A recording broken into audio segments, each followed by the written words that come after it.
let's just enjoy the presence of the Lord right now. Oh, we love you, Lord.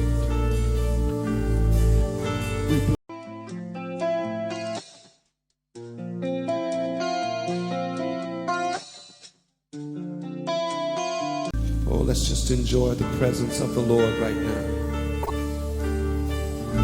Oh, we love you, Lord.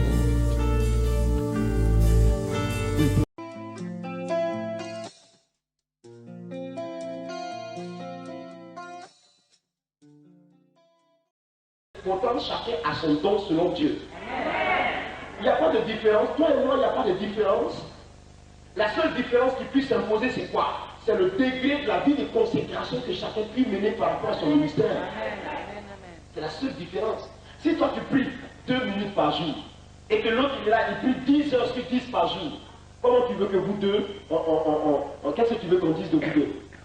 C'est pour ça qu'un jour, une église est venue faire des enquêtes sur moi. Ils ont envoyé un pasteur pour venir enquêter sur moi parce que pour eux j'étais un rosicrucien. Donc il est venu, quand il est venu sur moi ce jour-là, il m'a trouvé au salon. Il a bavardé avec moi, avec diplomatie. Et puis il me pose une question. Quel est ton secret? Il dit, mais quel secret tu me demandes? Tu me demandes quel secret? Il y a quel secret là? Hein? J'ai ouvert la Bible, je vais vous montrer. Il dit, voici le secret. Et voici le secret. En même temps, Dieu me révèle toute sa vie. Je lui ai dit, je bénis le nom du Seigneur parce que depuis que tu es venu, je ne suis pas encore entré dans ma chambre. Alors, tu vas voir la table de la rose croix qui est dans ma chambre, tu vas prendre les livres, les papiers, comme ça tu verras rendre témoignage qu'aujourd'hui j'ai saisi 4 dans la rose croix. Ça c'est des bonnes choses. Il dit non, moi je ne suis pas venu pour une histoire de rose croix ou quoi. Et mais pourquoi tu me poses la question? Hein? Et je lui dis, dans ta vie, toi tu es pasteur, toi qui diriges des fidèles, tu mets une vie de prière de 15 minutes par jour. Je lui dis ce matin, tu n'as même pas prié. Tu n'as même pas prié ce matin, tu veux t'asseoir devant moi pour me demander quel est ton secret. Tu mets une vie de prière de 15 minutes par jour. Et moi je me bats pour réussir 7 heures, 10 heures par jour. Vous deux, on vous met sur une même plateforme de croisade. Tu veux qu'il se passe quoi au travers de qui parmi vous deux? Non. Je lui dis non, écoutez, c'est pas la faculté de théologie qui enseigne ça. Alléluia. Tu comprends? Je lui dis, c'est pas une faculté de théologie qui enseigne ça. Nous sommes sur un terrain pratique. Tu fais 15 minutes par jour. Un homme de Dieu qui fait 15 minutes par jour et tu veux être efficace. Et comme ça, tu vas poser la question à celui qui se consacre nuit et jour. Tu vas lui dire quel est ton secret. Alors je n'ai 40 jours, 40 nuits, tu connaîtras mon secret. Alors, je lui dis, alors, viens. Il dit non, je commence à lui faire un enseignement sur la puissance de Dieu. Je n'ai pas fini d'enseigner. Il s'est mis à genoux. Prie pour moi le Seigneur, qu'il m'utilise. Il dit, tu n'es pas venu pour que je prie pour toi. Hein? Ma main ne te touchera pas. Tu es venu pour aller dire que je suis rosicrucien. Donc, va. Il est parti, il est sorti de cette communauté. Oui, il est sorti. Il est allé chercher Dieu pour jeûner, prier, pour chercher à demander à Dieu de lui donner une vie de consécration. Et Dieu a commencé à l'utiliser puissamment. Donc, nous ne sommes pas différents. Mais la seule différence s'impose où? Sur le degré de ta vie de consécration par rapport à ton ministère. Parce que si tu ne prends pas ton ministère au sérieux, tu ne verras pas aussi du sérieux. Non, tu ne verras pas du sérieux. C'est pour ça que je ne suis pas d'accord avec ceux qui enseignent que le jeûne, on n'a pas forcément besoin de jeûner pour grandir ou alors pour faire quoi. Cesse de nous séduire. Pour arrêter ça.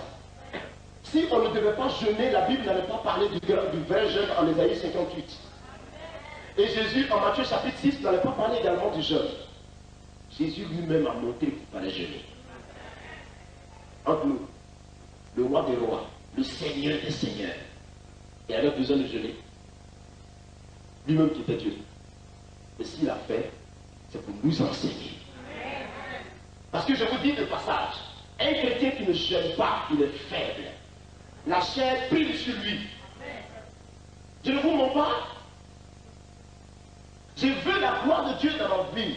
Je n'ai pas eu de père spirituel, de quelqu'un pour m'éduquer spirituellement comme ça. J'étais livré à moi-même. Mais Dieu m'a éduqué. Quand on a fini de nous former, que j'ai été consacré à l'Éternel, Dieu me dit, va, porte le deuil de Daniel. Porte le deuil de Daniel. Porte le deuil de Daniel. Je suis allé séjourner dans la présence de Dieu 21 jours, 21 nuits. Je suis revenu. 6 mois après, Dieu me dit, rentre, jeûne pour cette nation. Je suis allé 30 jours, 30 nuits. Je suis ressorti. 6 mois après, Dieu me dit, pars. 40 jours, 40 nuits. Je suis parti. Et quand j'ai fini, je marchais à 4 pattes. Je partais à 4 pattes comme ça. Parce que je n'avais plus de force, j'étais affaibli. Mais depuis ce jour, la gloire de Dieu s'est déclenchée dans ma vie sans arrêter jusqu'aujourd'hui.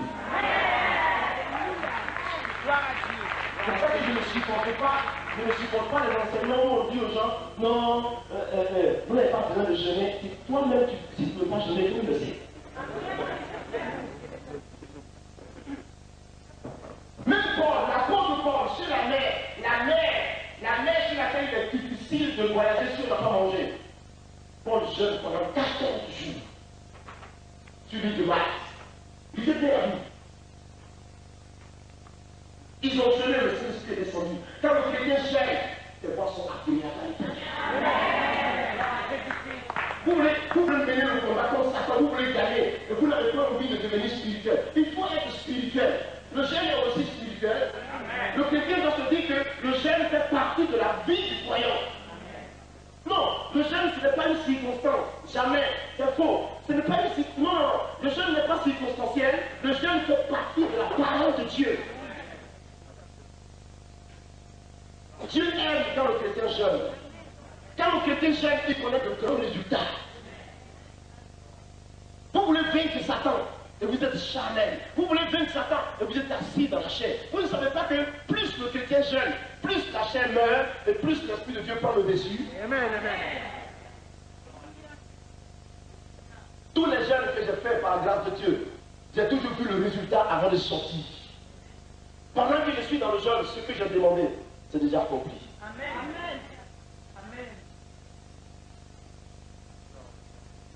Un chrétien pour être fort, il a besoin de jeûner. La Bible n'a pas parlé de l'onction sur la vie de Jésus avant qu'il aille jeûner. Mais quand Jésus allait jeûner, qu'il est revenu, la Bible dit quoi? Il revint du désert revêtu de la puissance de l'Esprit. Il ne faut pas jouer avec. Vous avez des problèmes. Parce que vous refusez de discipliner votre vie à la parole de Dieu. Si vous devez plaire aux hommes, si vous devez plaire à votre chair, qu'est-ce que vous ferez avec Dieu? Il faut prendre conscience, mes frères. Il faut prendre conscience, je dis, il faut se discipliner à la parole. Il faut soumettre sa vie à la parole avec rigueur. Ce n'est pas tous les jours que le chrétien doit manger. Jeûne un peu. Jeûne un peu, mon ami. Dis à celui qui a quitté de toi, tu sais, jeûne un peu. Les gens mangent tous les jours. La nourriture est pour le ventre est pour la nourriture. Dieu te dit l'un et l'autre, c'est ce que la Bible dit. Jeûne. C'est pour ça qu'une église qui ne jeûne pas et qui ne prie pas, elle est faible. Non, l'onction ne peut pas croître sur vous si vous ne vous disciplinez pas la parole. Non, vous ne pouvez pas connaître une explosion spirituelle. Si la main de Dieu, si vous ne favorisez pas l'onction de Dieu sur votre vie, vous pensez que c'est un hasard comme ça, que quelqu'un lève les mains, Seigneur descend, Jésus descend, et puis Dieu répond, c'est pas, ça ne se forge pas. Oh, ça ne s'apprend pas à l'Institut biblique, ça ne s'apprend pas à l'école, ça ne s'apprend pas. C'est une vie. C'est une vie. C'est pour ça que quand vous voyez l'étoile de Dieu, posez-lui la question, il a une histoire derrière lui. Remplie de haut, de bas, de preuves, elle est derrière lui. C'est pas amusant. On ne se donne pas comme ça un matin. Moi, je suis l'évangéliste, je suis l'international. Tu es quel international? Tu es né international? Je suis évangéliste. Non, on ne se lève pas comme ça. Oh là là, ça ne se fait pas comme ça, mes amis. Mais pas. Ça ne se fait pas comme ça. C'est au prix d'une vie de consécration.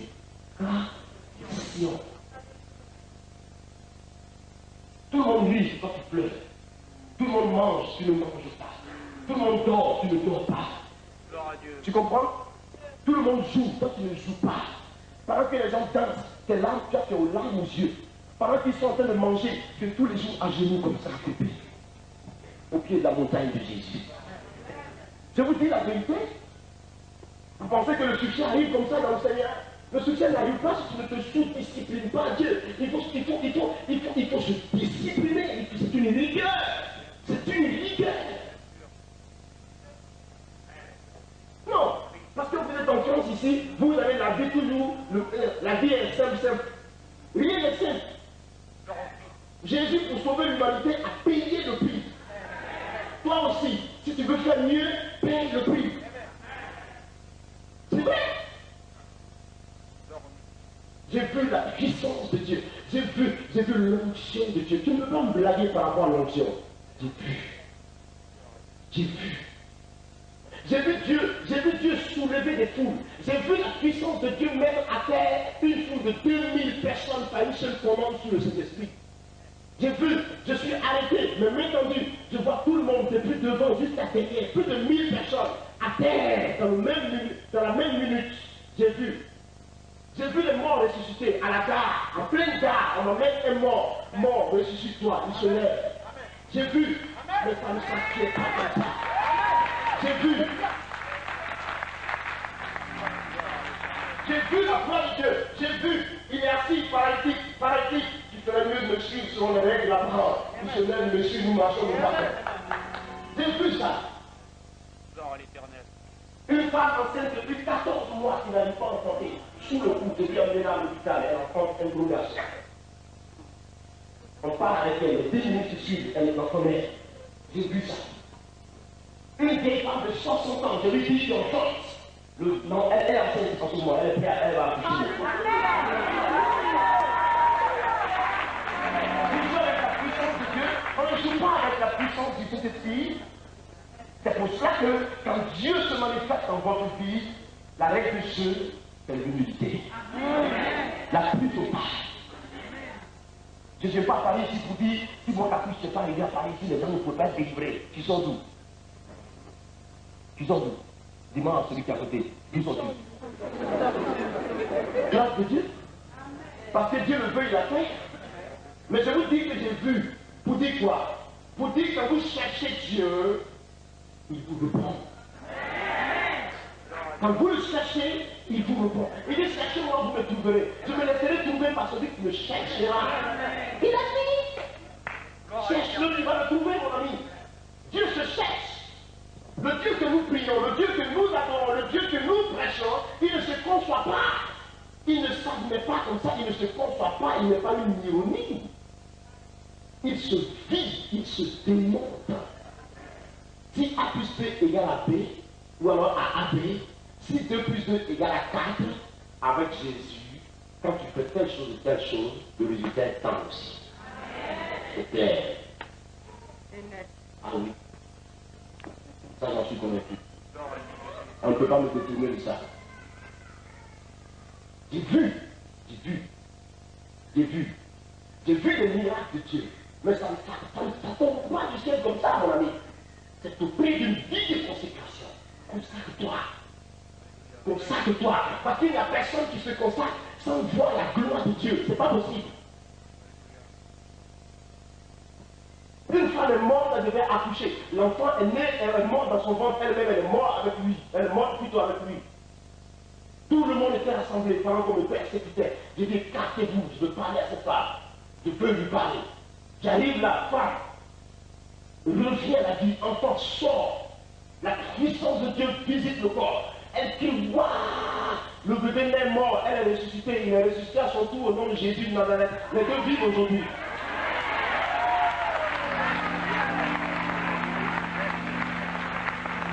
C'est au prix d'une consécration. Ce n'est pas dans la division que ça va se faire. Tel pasteur de telle église, tel pasteur qui minimise tel, parce qu'il n'a pas une expérience dans le ministère par rapport à lui, tel serviteur de Dieu qui veut marcher sur tel qui veut qu'à Paris, si on dise qu'il est le meilleur. Tu es le meilleur. Faut pas énerver Jésus. Hein.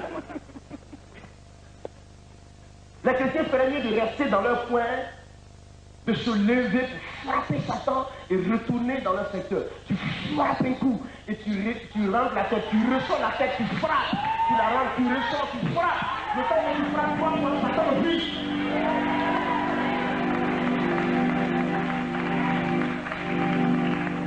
Malgré l'opposition, ils veulent pas embarquer tout le pays au rythme de la puissance de Dieu. Claire. Je vous dis la vérité, je ne mens pas. Il y a des gens qui sont parmi nous ici, qui vivent. J'ai vu une fille spirituelle tout à l'heure, je sais pas où elle est. Makori, tu es où là? Là voilà. Dieu te bénisse. Demandez-lui, elle va vous dire. Demandez-lui.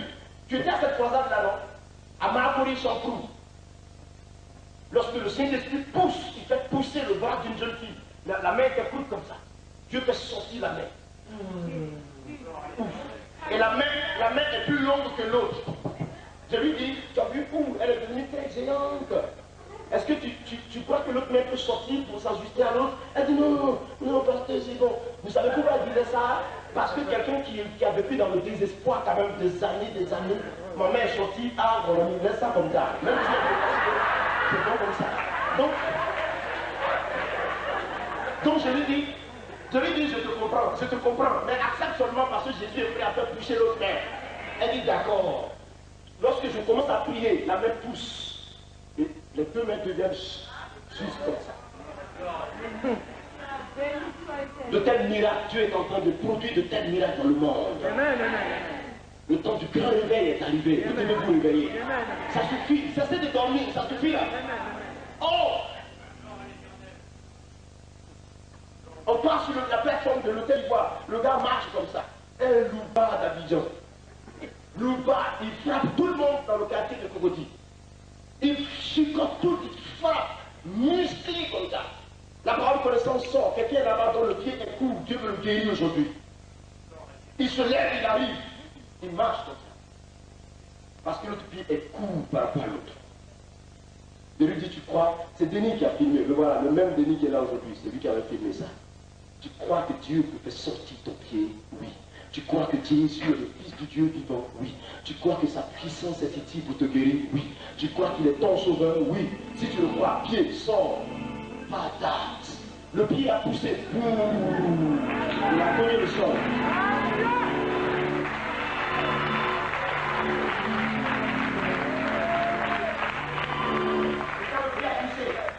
Il a commencé à marcher correctement comme ça. Toute la salle l'avait vu. Il arrive au quartier ce matin-là. Tout le monde le regarde. Comment il est devenu là? Tout le monde a commencé à le regarder. Mais comment il est devenu? Il a commencé à crier. Ce que vous voyez sur moi, il y a un homme qui a fait ça, c'est Jésus-Christ. Il est devenu évangéliste sur place. Comme ça, je vous dis, il ne sert à rien que nous demeurions dans la division si nous voulons vaincre. Le combat ne peut pas se mener dans la division. C'est Satan qui nous divise. Il rentre dans les églises pour pogner les têtes des églises. Associez-vous à Paris ici. Complétez-vous. Non. Un pays comme la Côte d'Ivoire est obligé de reconnaître la puissance de Dieu. Elle vient de pas se forcer. Et chaque pasteur en Côte d'Ivoire est maintenant tenu de chercher l'onction. Parce que si tu n'as plus l'onction, mon ami, ton église va se vider. Assois-toi. Ah non, mais c'est la vérité. Mais c'est la vérité. Où on vient à l'église pour vivre, où on vient pour mourir. Parce que tu vois, l'église est puissante. L'église est puissante. Il n'y a pas une puissance dans le monde qui est plus que la puissance que l'église a. Alléluia. Mais c'est parce que l'église elle-même ne reconnaît pas son droit, elle ne veut pas jouer son rôle. Amen. Depuis que vous avez entendu que le ministre français est dans le coma, qui s'est levé pour aller prier pour lui? Non, qui s'est levé pour aller prier pour lui? Je n'ai pas dit qui a prié pour lui à la maison. Vous voyez, vos autorités sont malades. Vous ne pouvez pas vous lever pour aller prier pour lui. Hein? Mais demandez au moins. Oh, we love Demandez si l'État ton père est. Si je connaissais la porte, tu serais parti. Montez-moi la porte. Moi j'ai envie de prier pour lui. J'ai envie moi. Hein? the Lord right now. Oh, we love you, Lord.